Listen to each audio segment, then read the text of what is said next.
Corridor is still the leader in the clubhouse. So I'll let everyone know that on a Ryder Cup weekend. But I had to lighten it up and talk about something that's amazingly important, which is education. There's two towns I am big fans of. The one I live in, which is Oro Valley, and then again Marana, which this is where this company is, and I believe in both communities. So a guy that people have said, you should have him on the show. I've heard it 9 times. It's now happened.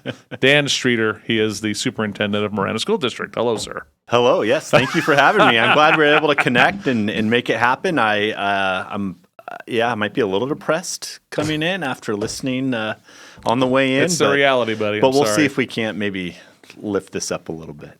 How long you been the superintendent now? So this is year 6. Came in 2020, which was an interesting time to introduce yourself to a new Streeter. Community. Yeah, I don't know if the interesting timing, but starting my 6th year, and certainly proud to be a part of the Marana community and be a part of the work that we're doing.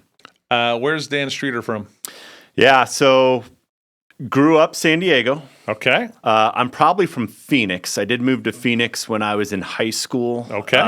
And lived in Phoenix for quite some time. What high school in Phoenix? So Central High School. I was in Central Phoenix. The mean streets of the mean Central streets High. of Central Avenue. Yes. Look at you.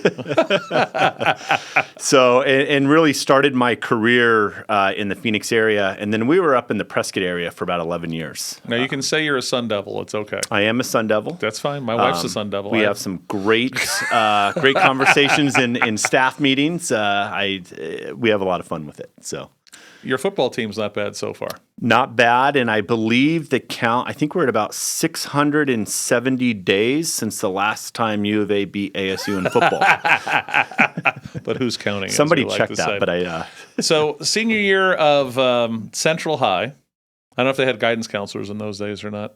But what did a young Dan Streeter think he wanted to be when you were senior in high school going to college? Was it teacher? Well, I knew I wanted to play baseball. Maybe that was the catch, right? Well played. Yeah. So I did play college baseball, and I went. My degree is actually criminal justice. I think in the back of my mind going through. So you were perfect for last hour's discussion. There was some. I felt like I was sitting in a lecture hall once again at ASU, right? It's, but. Always, athletics has always been a big part of my life, and obviously school had always been a big part of my life, right? And as I was going through college and I was majoring in criminal justice and thinking about those different career paths, I think in the back of my mind I knew that I always wanted at least coaching to be a part of my life coming Makes out. Sense. So I had What was your position in baseball? Let's not gloss over this. What was your position? So if you're listening, I was a shortstop. If you're looking at me, I probably had to convince you that was 20 pounds ago. And I was always trying to gain weight. Thank you.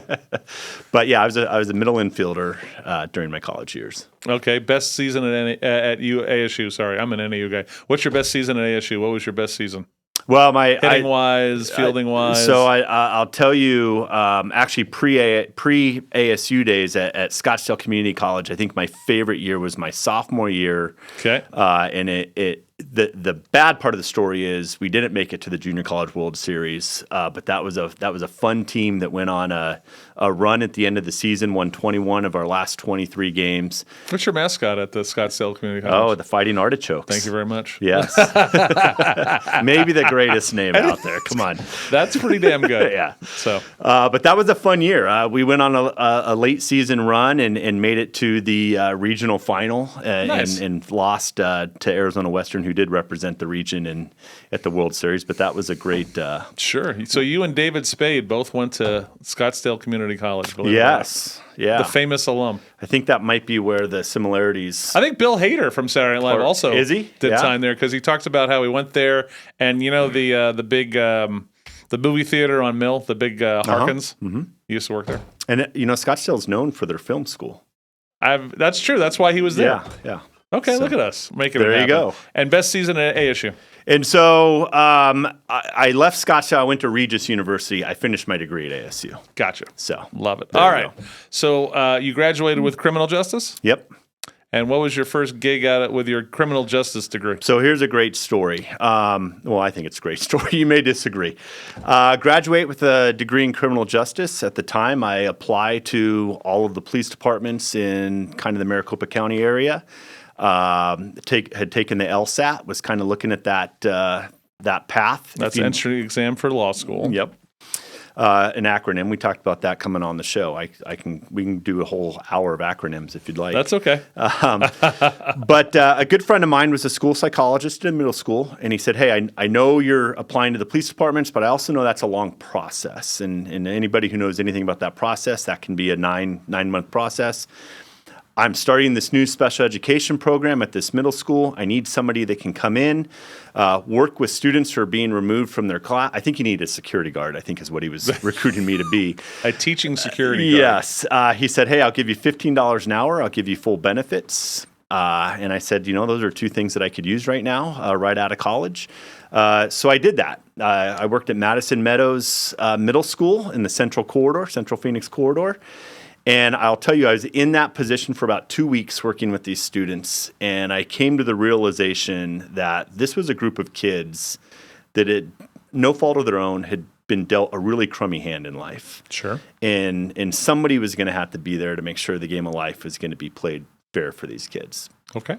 And so I withdrew my name from all of the police department application processes.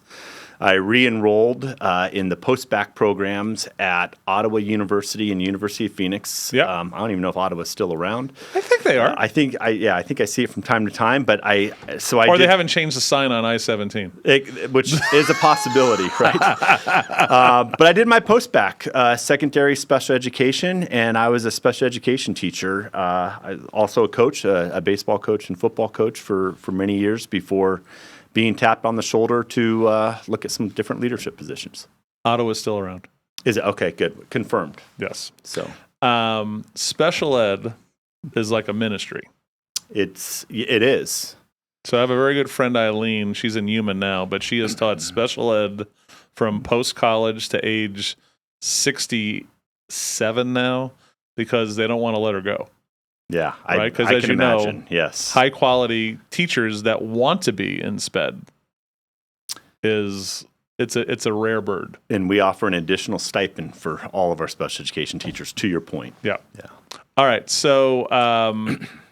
so leading up to coming down to Marana, what was your last educational gig before coming to Marana? So before being in Marana, I was the superintendent for the Humboldt Unified School District, which is in Prescott Valley, Arizona. I know it well. We were up there for 11 years. I was a high school principal and assistant superintendent and superintendent. Okay. I like that area. It's a beautiful area, great area. Yeah, great place to raise our kids. Oh, yeah. We felt really fortunate that we had that opportunity. We just did a long weekend up in that area. I might want to do the retirement thing up there one day, I think. There's the second house and whole crowd of people that are doing the retirement thing up there. You'd fit in well with it. And my friend Gilbert Davidson, former town manager of Marana, is the Prescott Valley town manager. Prescott Valley. In fact, we talked before he went into that position. I gave him some of the background on the area. All right, so you walk into this place in 2020, and during the madness.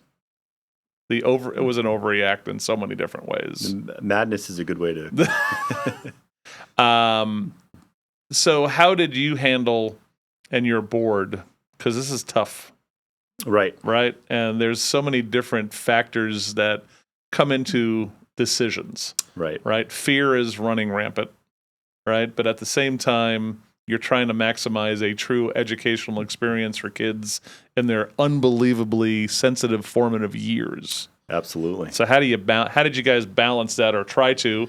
And when you look back at it, was it really when you do a post-mortem on how you handled it? Right. Yeah. So great question. So let me take a step back before that. Sure. Because I had applied for the opportunity prior to the whole March 2020 shutdown, right? Gotcha. I'd gone through the application process and was offered the position in February, was starting to do some transition activities. In fact, I was in Marana in March, meeting with some folks, touring the district, and the Friday I left, that was the the last Friday that kids were in school around the state of Arizona, right? Kind of Yep. an interesting time. And what attracted me to the position originally was the area, the connectedness between, or even, I'll say even more the opportunity for the connection Yep. between the district and the town.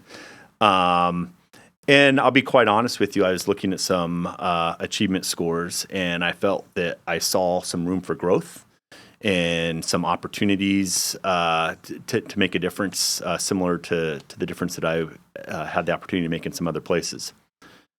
All that was put on hold, to your point. Sure. So come in 2020. Madness is a good way to describe it. Challenging time. I think everybody in that time is trying to do the best they can with the information they have. I think you ask about our board. I think our board was really struggling, very divided Oh, yeah. through that process, like a lot of communities were.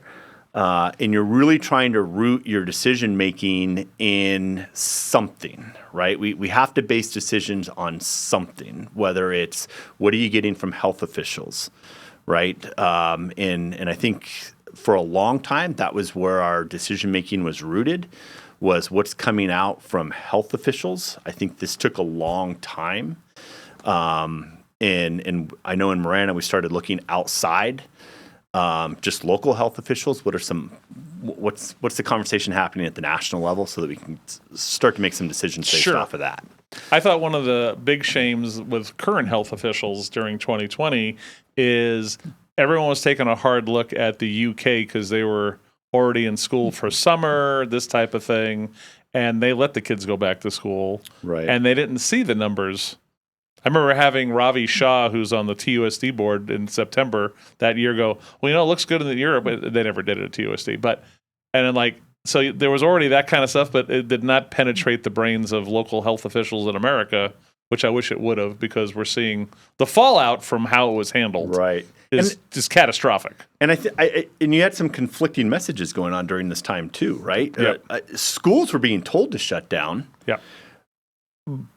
But athletic events on the weekends were still happening. Yep. There's a little bit of a disconnect happening. And when I say a little bit, I'm being course. kind. Well, you had that. You had Right. all, big box stores were open with a zillion people. Right. So we're trying to make all of these decisions at this one location when everything that's happening outside of that location is working off of a different metric. Gotcha. Right. So I think that was some of the challenge. So I think one of the biggest challenges that everybody faced during this was the unknown aspect.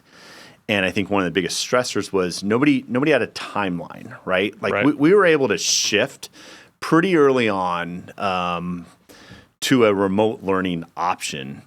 But I think the biggest challenge was there was no timeline on this. Were we doing this for 9 weeks? Was this happening for a year?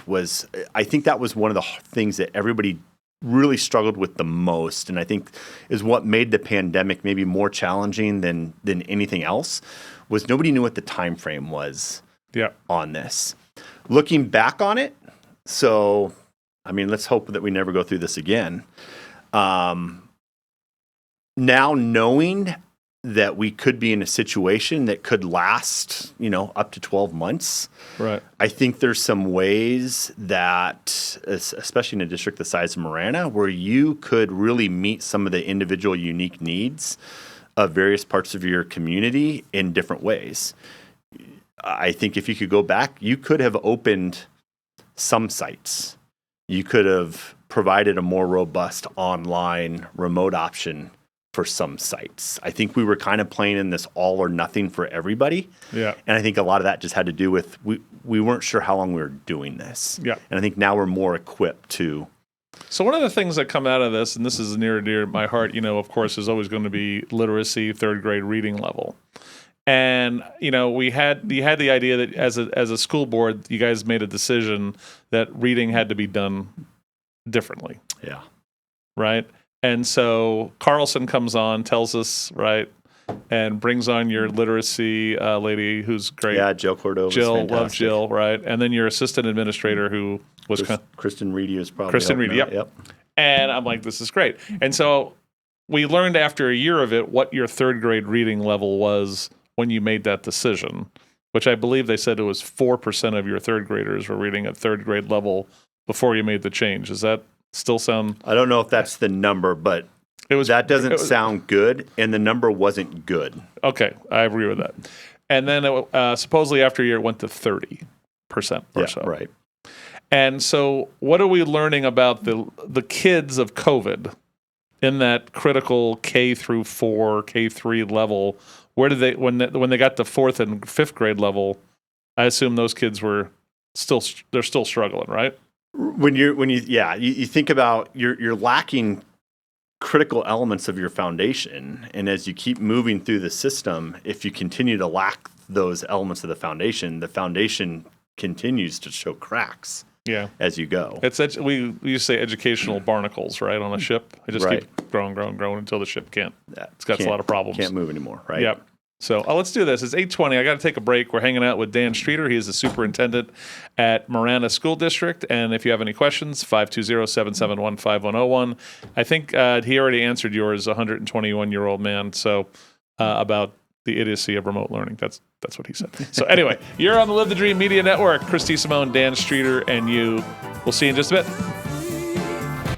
You're listening to Wake Up with Christy Simone on Live the Dream Media Network. Now a word from our sponsors. In Marana, community isn't just where we live, it's who we are. And at the heart of it all is the Marana Chamber of Commerce. We are building a thriving community through connected business leadership. We start the month bright and early with Marana Mornings, sparking real conversations and connections. We celebrate growing networks at our 4th Tuesday mixers, hosted in exciting spaces. We unite visionaries and leaders at Impact Marana, driving meaningful progress together. We look ahead with Marana Insights, hearing directly from regional voices about what's next for our town. And we serve, through the passion of our board of directors and ambassadors, creating a culture of belonging through service and leadership. Because of our members, we're not just doing more, we're becoming more. Together, we're shaping the future of Marana. We are the Marana Chamber of Commerce. Welcome to Giuseppe's Ristorante Italiano, Tucson's go-to spot for fresh homemade Italian food. From cozy dinners with friends to laid-back family nights, we've got it all. Everything's made daily with top-quality ingredients, and our 2 locations make it easy to drop in or pick up. Whether you're into comfort classics or something bold, you'll feel right at home here, just like you're part of the family. 2 locations, Oracle in Rudisill and 22nd in Harrison. Preview the menu at Giuseppe's. September is here, the kids are in school, football has started, and it's still hot in the old Pueblo. Picturock's Cooling, Heating, and Plumbing is your trusted, local, and family-owned air conditioning and plumbing service provider. We have been serving Tucson and the surrounding areas for over 24 years. Call Picturock's Cooling, Heating, and Plumbing at 520-492-0748 or go to picturockscooling.com to set up your next appointment online. Picturock's Cooling, Heating, and Plumbing. This unflavored collagen powder by Long Life Protein helps you stay strong, look great, and keep moving. Each serving gives you 10 grams of protein and 2 essential types of collagen, type 1 and 3. It's carefully selected to support smoother skin, healthier hair, stronger nails, and joints that keep up with your day. As we age, collagen levels naturally decline, so staying consistent is key to seeing real benefits. Ours is sourced from 100% grass-fed, pasture-raised bovine. No sugar, no carbs, no taste. Just a fine collagen powder that stirs into coffee, tea, or warm water without a trace. Made with 1 ingredient you can trust and 35 servings per container, it's an easy upgrade to your daily routine. Order yours today at www.longlifeprotein.com or stop by Diet of Hope at 50 East Croydon Park Road. Diet of Hope Institute approved. Welcome to Tucson Strength, or as we like to say, welcome home.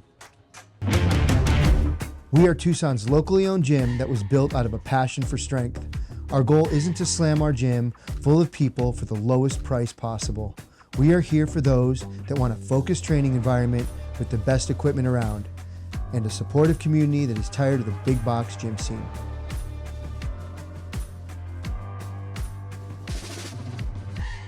Hi, this is Sean McCluskey, co-owner and designated broker for Rincon Ventures. If you're a rental owner by choice or by accident and you're looking to hire or change property management companies, consider Rincon Ventures. We employ an aggressive web-based advertising strategy to market your rental. We thoroughly screen prospective tenants and conduct routine property inspections. Our online system gives tenants the ability to pay rent and file maintenance requests instantly over the web. Our owners can use the same system to instantly check on their properties. Call Rincon Ventures at 881-2258 or visit us on the web at rvprop.com. Don't wait for a leak to show up before trying to find a roofer during roofing's busiest time of year. Call Blueprint Home Services today to schedule a free inspection. Blueprint Home Services offers free, fast estimates, price lock guarantees, and the longest workmanship warranty in Tucson. Again, that number is 520-525-2555. You can also book an appointment at blueprinthomeservice.com. Blueprint Home Services is licensed, bonded, insured, and trusted. AZROC number 322635. Welcome back to Wake Up with Christy Simone on Live the Dream Media Network. Now back to our show.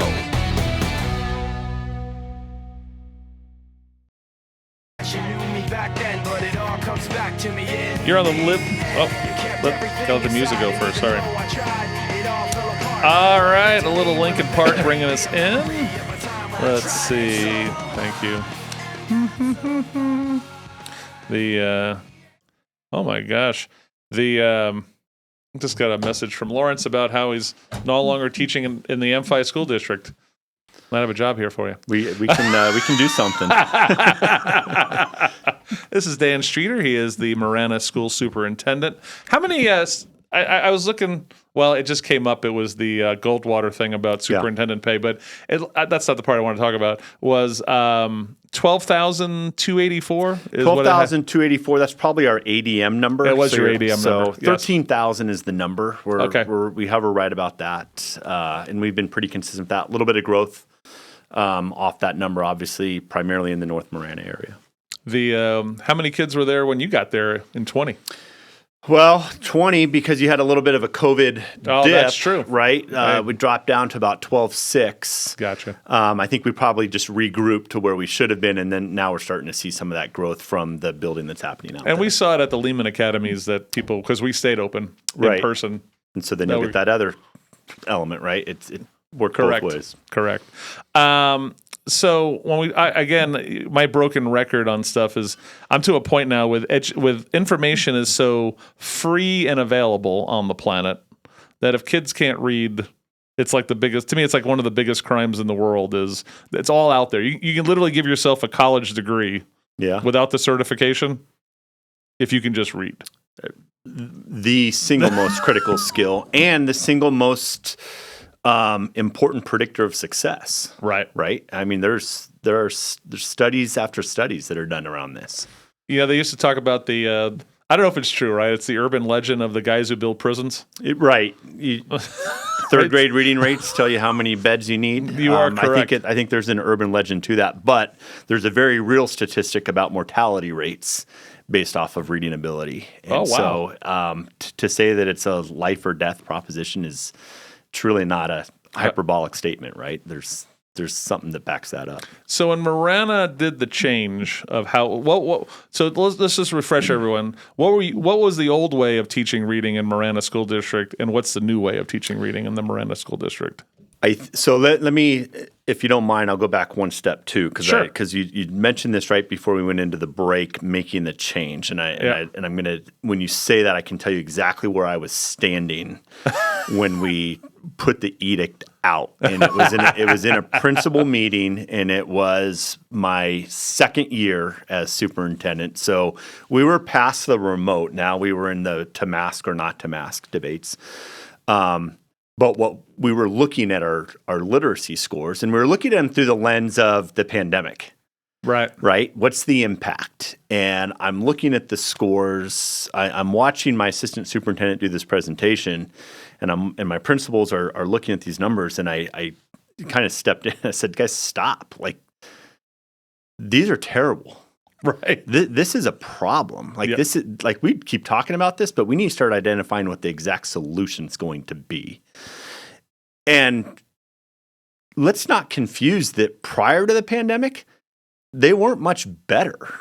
Right. Like, this is not just a pandemic issue. There's a pandemic kind of exacerbator to this, but this is an issue that we need to address. And to the credit of our team, everybody jumped on board right away. And we did this through two pieces.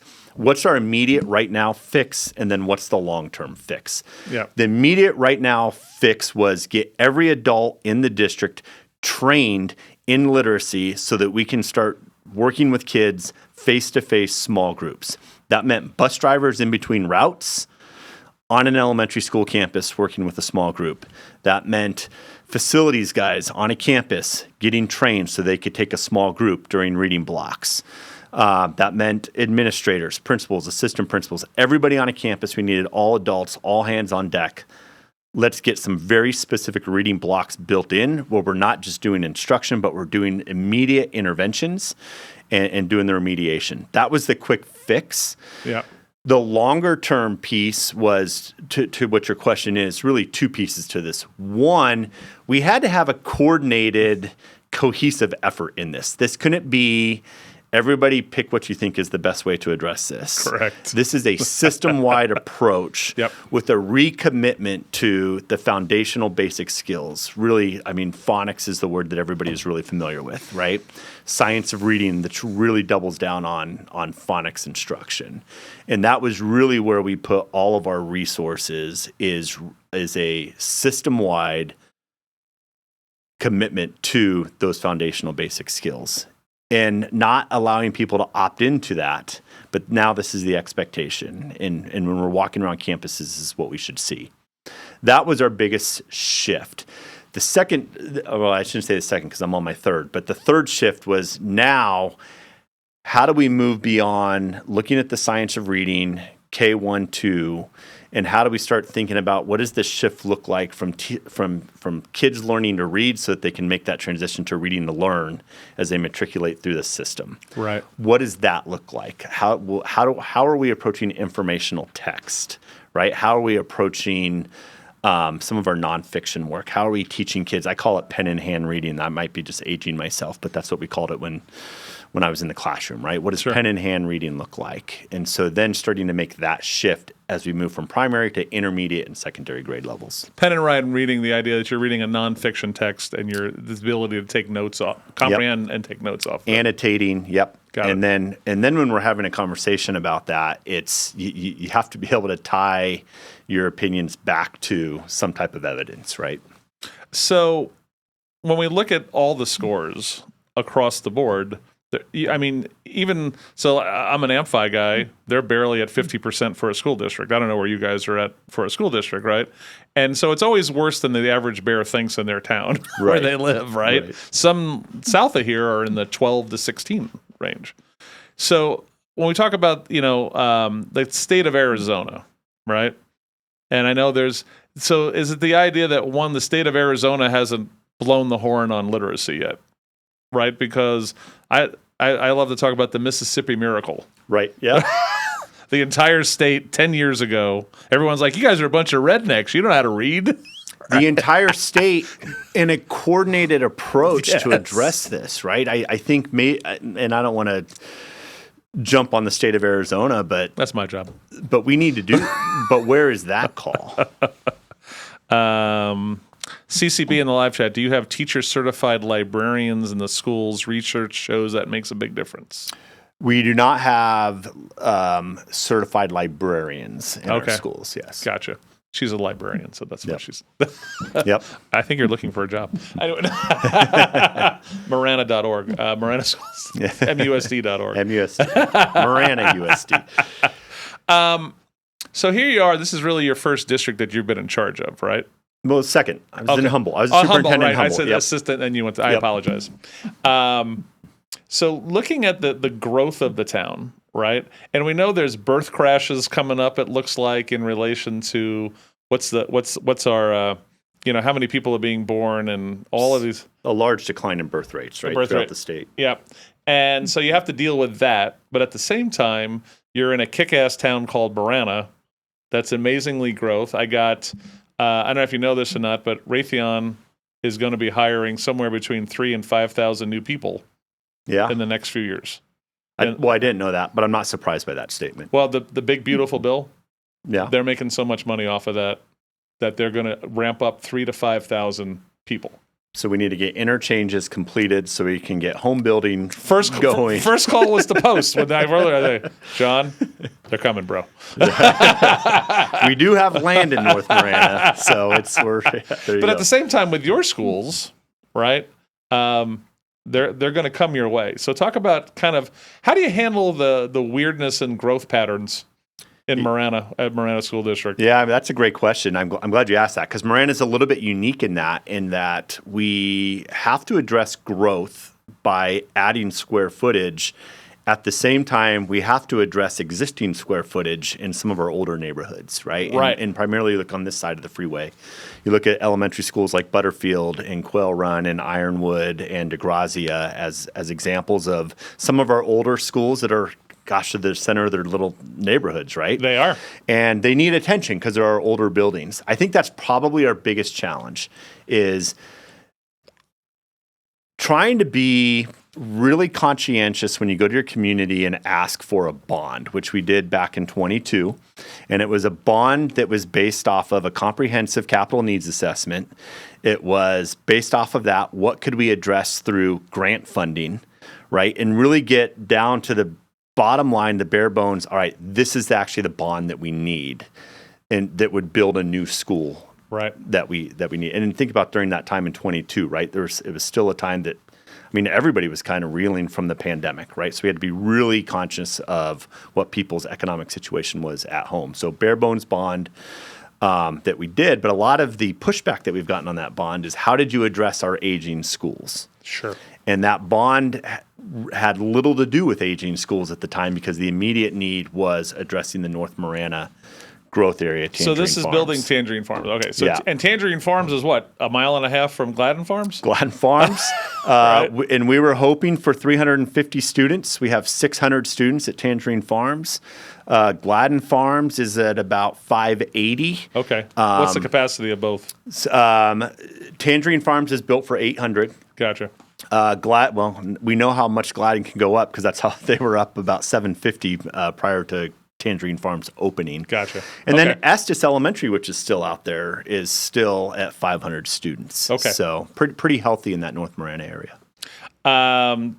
Let's see. Teacher Tom, Eastside Tom, he's a teacher. What's the retention policy if students can't read at grade level in 3rd, 5th, and 8th grade? So the state runs Move On When Reading. It's a very prescribed formula where you look at student literacy rates. Not just AASA is the state achievement test. That's one element, but then you also have your district assessments. We use Acadience, which is Dibbles. It's kind of the gold standard for. I've heard of this Dibbles. Yeah, for reading assessment. So any students that fall below on that, and then you identify who are students. If you're a student with special needs on an IEP, you're not going to be retained. It's probably related to your IEP. It's going to be written into your IEP. It's going to be part of your individualized education plan. But you take those different assessments and you start backwards tracking down to, all right, who are the students who truly cannot move on to 4th grade and be successful with intervention, right? That doesn't mean that everybody not reading at 3rd grade stays back. Some with intervention, you still have them on a path to where they will catch up. But you're really this is all a state formula, and Sure. It's through the state's Move On When Reading. One of the other, I just got a message. They want to know their grandkid is in 5th grade, and they're in Marana, and is still struggling with reading because of what happened during COVID online. And of course, the other thing with people wearing masks, the problem is you can't see how people form words. A big part of Just literacy walking around instruction your planet. is, right? Yes. Not just at the teacher level, just Right. when your people are talking to you. Face to face, Yeah. right? So it was just a question that what's being done for the 5th graders of the world in Marana. Right. That- So They might not have an IEP originally. right, you know what I mean? and maybe not addressing the specific student because we don't know the background on the student. What I Sure. would tell anybody who's listening, who's a parent or a grandparent or a friend, if you have any concerns with an achievement level of your student, work with your school principal. First of all, talk to your school principal. All of our campuses, especially at the elementary level, K-6, there's reading instruction. There's literacy blocks that include intervention blocks tied into that. Gotcha. And so if you're not sure where your child is at or what services or supports they're getting, make sure you communicate with your school to get that information. Gotcha.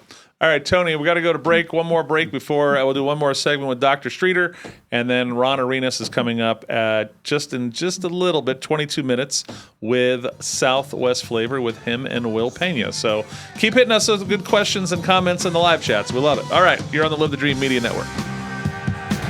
You're listening to Wake Up with Christy Simone on Live the Dream Media Network. Now a word from our sponsors. Calling all families, the Marana Pumpkin Patch is your ticket to fall fun for everyone. We've got jumping pillows, a diesel train, farm animals, and our famous corn maze. Plus, explore our massive 70-acre pumpkin patch from Post Farms. Marana Pumpkin Patch, where families make unforgettable fall memories. Tickets available at maranapumpkinpatch.com. Hi, it's Bill Ding here, first caller. Hey Bill, I love doing DIY projects. Is Gerson's only for professionals? No way! Gerson's has tons to offer for the do-it-yourselfer. Come check out our furniture and old doors, perfect for projects. Sounds good, thanks. Next caller. Help, Bill. We're remodeling our home and the big box stores are just too expensive. What can we find at Gerson's? At Gerson's, you'll find cabinets, ceiling fans, tons of sinks, and ceramic tile. And 5-gallon buckets of paint in a multitude of colors. Online at gersonsbuildingmaterials.com or 4726 South Country Club, just north of Irvington. Copper Creek Cookies, Copper Creek Cookies, coppercreekcookies.net. We can print anything on our soft vanilla logo cookies. We deliver them and other sweet treats locally. We are located at 4249 West Ina Road, Suite 121. Call us 520-300-1131. We bake smiles. Copper Creek Cookies, Copper Creek Cookies, coppercreekcookies.net. Don't wait for a leak to show up before trying to find a roofer during roofing's busiest time of year. Call Blueprint Home Services today to schedule a free inspection. Blueprint Home Services offers free, fast estimates, price lock guarantees, and the longest workmanship warranty in Tucson. Again, that number is 520-525-2555. You can also book an appointment at blueprinthhomeservice.com. Blueprint Home Services is licensed, bonded, insured, and trusted. AZROC number 322635. Welcome to Giuseppe's Ristorante Italiano, Tucson's go-to spot for fresh homemade Italian food.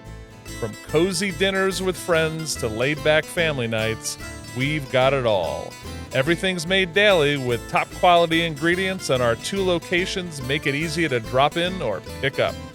Whether you're into comfort classics or something bold, you'll feel right at home here, just like you're part of the family. 2 locations, Oracle in Rudisill and 22nd in Harrison. Preview the menu at giuseppesristorante.com.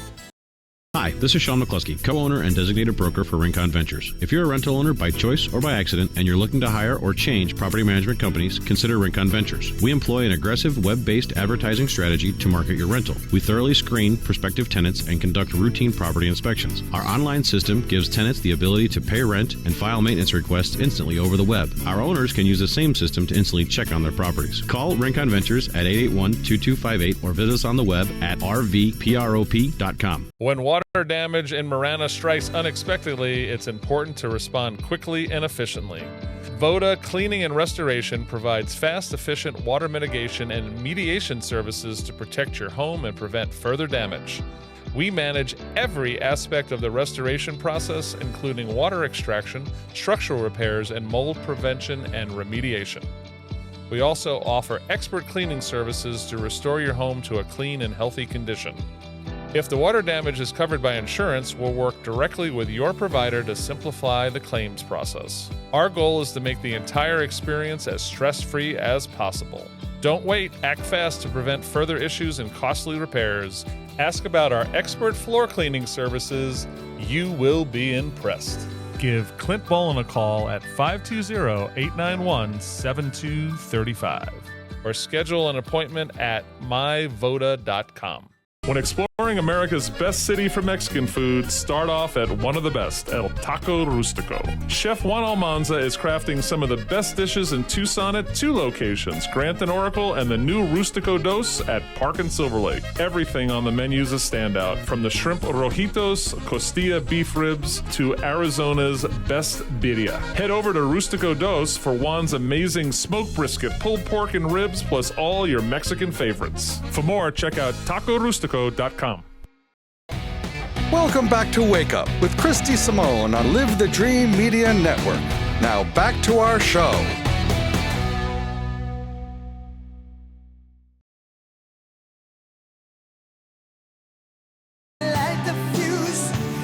Going Pollyanna. I like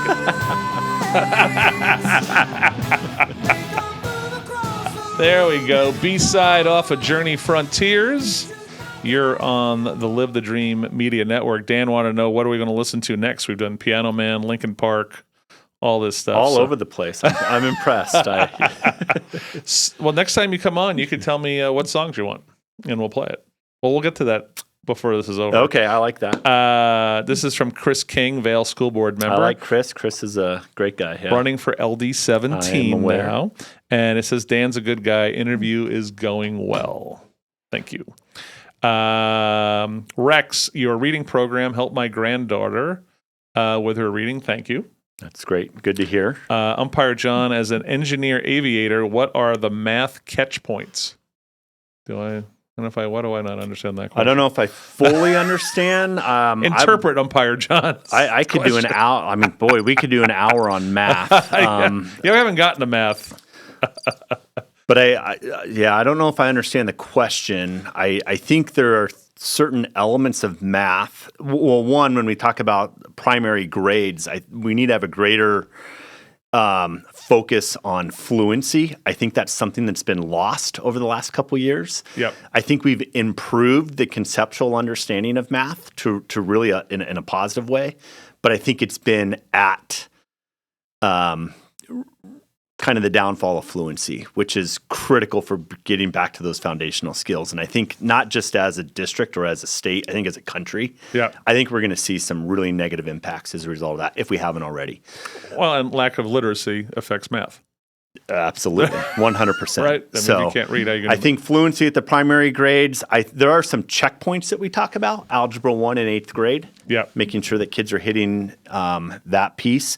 I don't think that this is what Umpire John is asking, but I know some of the conversations I had with my own kids going through when they got to high school, and we started talking about now I take AP Calculus, and the question was, well, what are you going to major in college? And the answer was political science, and I said, well, how about AP Stats rather than AP Calculus? That seems like it might be a little bit more relevant. I think that there's also, so there is a point when you go through the high school, kind of the old algebra, geometry, you get into trigonometry, right? You get into pre-calc. I think at pre-calc, kids need to have a really strong understanding of what their pathway looks like. Oh, yeah. Because calculus is a great pathway if you're going into engineering, like we heard from one of the listeners. Yep. But if you're not going into engineering, you need to have a conversation about the importance of statistics. And when we talk about media literacy, and understanding of statistics is incredibly important. Oh, yeah. And again, for me personally, once I was pretty good math, but once I lost total interest when I got the calc, I'm like, I wasn't getting into anything too complicated. I'm like, D. Simone out. No, I think Streeter may have had a similar experience. All right. Let's what is Dan Streeter's first concert you ever went to? Okay, this is not a great answer because we did a whole show one day, and some of the first were not great answers for a lot of people. Don't feel bad. All right, my first concert, Wilson Phillips. Okay, it's better than that. My first concert, I was young. It was the Arizona State Fair. It was Kool and the Gang. That's nothing wrong with Kool and the Gang. I was with my parents. Yes. Okay. And going to the street. In those days, they had what we call general admission for this. Yeah, right? Yes. So I went to one show during college. I was at NAU, and me and the boys came down for Joe Satriani, who was playing the Arizona State Fair. And I had never been to such a thing with general admission for a show. And so you sit at the gate, and you're sitting and you wait, and then you're supposed to walk. Yeah, right. To grab. it's like SummerSlam, right? Yeah, right. And everyone's doing those weird little power walks, and guys are diving on chairs, and there's like 6 bouncers for the entire arena. So, but the Kool and the Gang audience was much nicer than the Joe Satriani. It was yes. Best concert. Best concert's tough. Gosh, I think back. I saw some great Jimmy Buffett and Steve Miller band. Where were you for Pink Floyd at Sun Devil Stadium? I was not at Sun Devil Stadium. Okay. I didn't see that. I don't know if I have a best concert. I'll tell you my last concert. Okay. Was that a question that was coming? Sure. We just saw the Wallflowers down at the Rialto a few okay. weeks back. That was a great show. I'm a huge Jacob Dylan fan. And, okay. Yeah, so. And top 3 desert island discs, as we used to call them. You only could bring 3 albums on the desert island. What would it be? You would get sick of this. What? Do I get sick of what? Well, you have it's easy to say give me 5. Pearl Jam 10. Okay, was a great album. Okay, but could you handle? But you need a break from it. Could you handle Eddie? I mean, you get depressed at some point, right? I think Pearl Jam 10 was maybe that first album that really I think I had it on repeat in my car for a time. I thought that was a great album. How about old school Cat Stevens' Greatest Hits? Okay. That was a great album. Beautiful. And I'm going to go anything by Tom Petty. Look at that. All right. This is all that education crap we just talked about. I mean, this is where the real rubber meets now the we road. have a show, right? What's a book other than what are 1 to 3 books other than the Bible? I always put that in there because everyone will say, "Well, the Bible," that you revisit. I love the Bible too. I'm not saying anything bad about the Bible. Chill out. What are 1 to 3 books you revisit often? Ooh, let's go fiction, nonfiction. Sure. Fiction, a fun one is Old Man in the Sea. I think this is kind of a cop-out answer, but I think Why is it a cop-out? It's a great book. I love the book. I love to go back to it. And I had an English teacher once that bought me an early edition copy as a gift, and I appreciated that gesture very much. Look at that. Good answer. Yes, nonfiction. It's easy to say anything by John Maxwell because I think John Maxwell. There's so much wisdom in those. Yeah. But I think the one that I recommend to people the most is Patrick Lencioni, 5 Dysfunctions of a Team. Okay. And I revisit that one because I do a lot of that work with my own leadership team. Of course. And really push other people to do that work with their leadership teams. Love it. Yeah. Give me 1 or 2 favorite movies. Ooh, you give me a few if you favorite want. movie. If you want to rattle off a few, you can do that. A Few Good Men is great. Nice. Shawshank Redemption is tremendous. I think those. And let's go. Just because of Robert Redford, we have to say The Natural. So love The Natural. There you go. What is a guilty pleasure movie? These is one you're going to admit to the wake up audience that you usually wouldn't say out loud. Like it's on, you go, oh, I'm going to watch this again. Yeah. I'll give you mine. You ready? Give me yours. This is a movie that's poorly rated. I'll give you 2. The original Flash Gordon in the 80s with the Queen soundtrack. But really, it's Roadhouse. That was Swayze. That was on the other night. Did you watch Roadhouse? So Roadhouse. Well, that's a pretty good one. His name is Dalton. That was on the other night. My wife. That was short-lived in my house. My wife made me quickly turn that off. That's a good one. Can I steal Roadhouse? I think that's a great one. Keith, I had the Twisted Sister Christmas CD stuck in my Dodge for a year. Who knew? That's interesting. Okay. And that wasn't even with a carousel. That was just there. This is actually an education question from one of the greatest names in the. It's Dutch Goomba is the handle. Okay. Dutch Goomba, I love it. Where is Marana getting most of their new t-shirts? Because we have the University of Arizona right here in our backyard, and really doing a concerted effort to build some stronger relationships with the University of Arizona, I think we're getting a good supply from U of A.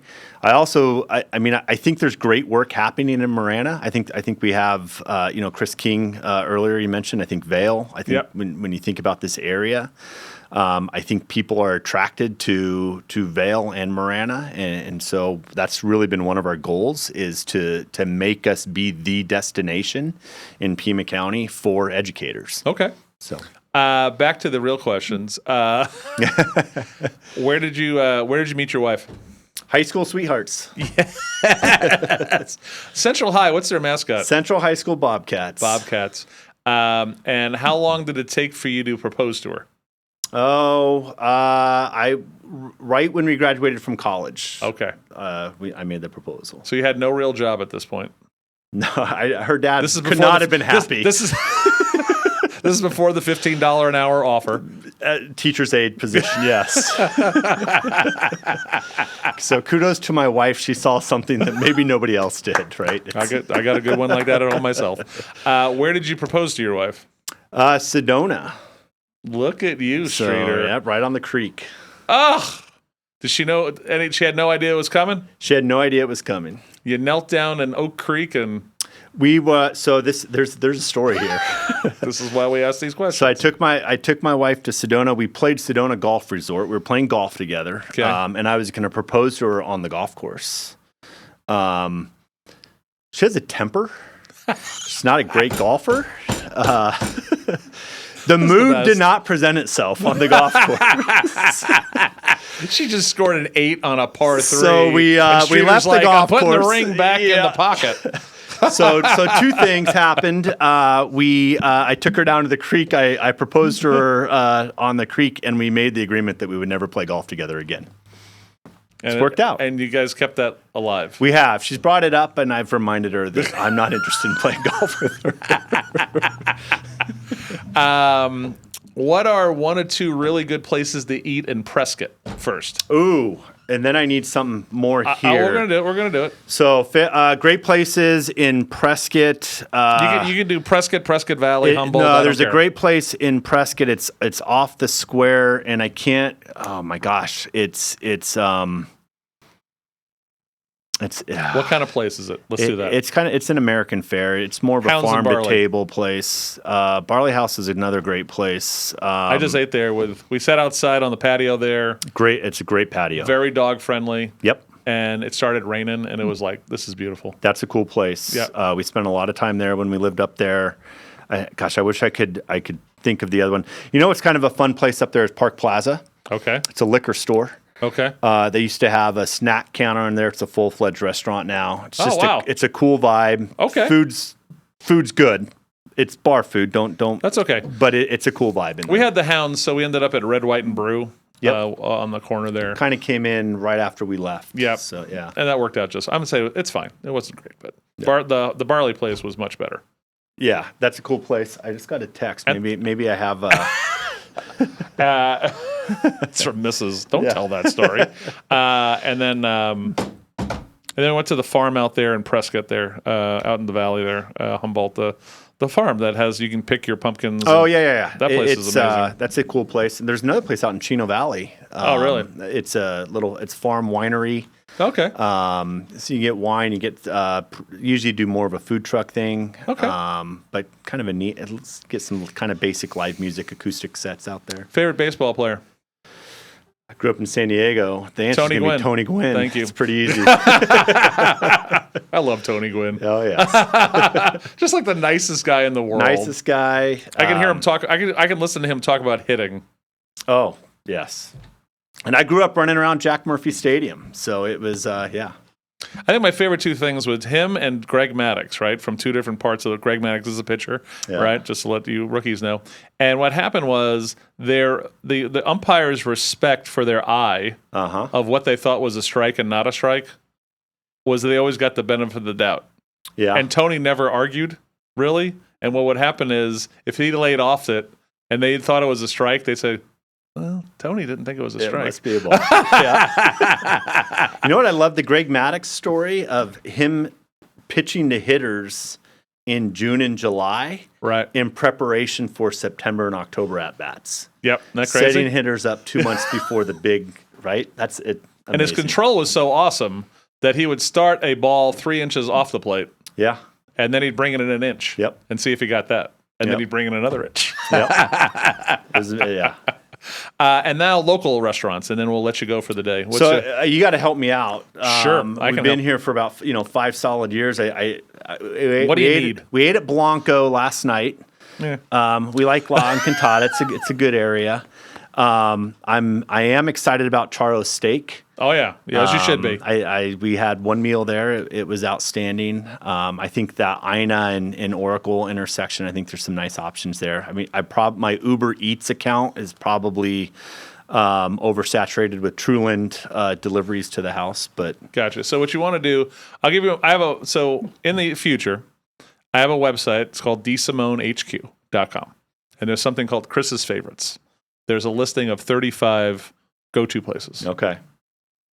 That'll take care of you. All right. So I'll tell you off air a few places. I like it. So Dan Streeter, thanks for a nice time. Yeah, great morning. Thanks for the invite. I had a great time. Hopefully you'll come back. We'll do it again soon because there's a lot more meat on the bone. We got more stuff to talk about, and I'd love to have the conversation. I'm sure we got to nothing you wanted to get to today. No. Actually, I could talk literacy all day long. I could geek out on this stuff myself. So thank you for coming on. Great. Thank you. All right. Keep up the good work. Ron Arenas is coming up next on something called Southwest Flavor, him and Will, for the hour. Tomorrow, Sean McCluskey will be here, Mike and Bonnie Quinn from Rockin' for Heroes, and I have a national guest in the first hour that I'm totally blanking, but I'll figure it out by tomorrow. So, all right, Southwest Flavor coming up next.